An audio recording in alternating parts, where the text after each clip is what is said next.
एक तू ही निरंकार। पद संख्या 171। हंसों की तू रीस करे पर छुप छुप मेंढक खाए तू, अपने मुंह से भंवरा बनता गंदी जगह पे जाए तू।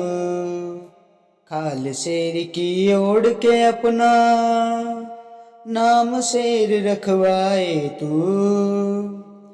जब पर अपनी बोली बोले तो गद भर के लाए तू। शरण गुरु पूरे की आजा, गर कुछ बनना चाहे तू, कहे अवतार मिले तब पदवी, अपना आप मिटाए तू।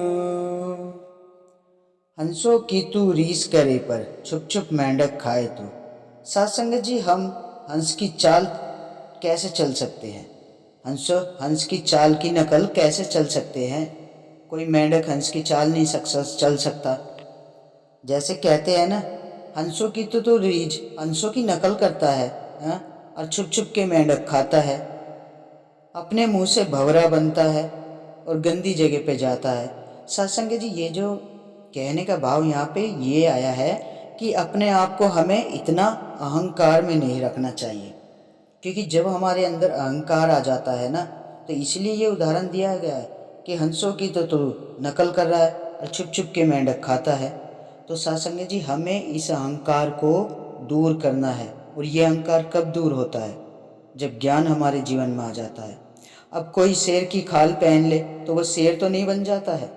शेर बनने की कोशिश करते हो पर शेर तो नहीं बन पाता है ना। अब कोई अपना मुंह भंवरे जैसा बना ले और गंदी जगह पे जाता है तो वो क्या भंवरा बन जाता है? सत्संग जी, असली पहचान तभी होती है। शेर की खाल तो तूने पहन ली, लेकिन जब तू बोली बोलता है तो वही गधे की आवाज निकलती है ना। तो सतगुरु महाराज कहते हैं, शरण गुरु पूरे की आजा, अगर कुछ बनना चाहता है, अगर तू कुछ इंसान बनना चाहता है, अच्छा इंसान बनना चाहता है, तो मेरी शरण में आ जा। कहे अवतार मिले तब पदवी, अपना आप मिटाए तू। सत्संग जी, तभी तभी उस इंसान को पदवी मिलती है जब वो अपना आप मिटाता है। अपना आप यानी कि अपना अहंकार। इंसान के अंदर जब अहंकार आ जाता है ना, शेर की खाल पहन के शेर बनना चाहता है, लेकिन वो शेर नहीं बन जाता है। जब वो अपनी असली बोली बोलता है ना, तो वो गधे की आवाज़ ही निकलती है उसके मुंह से, शेर नहीं बन जाता है।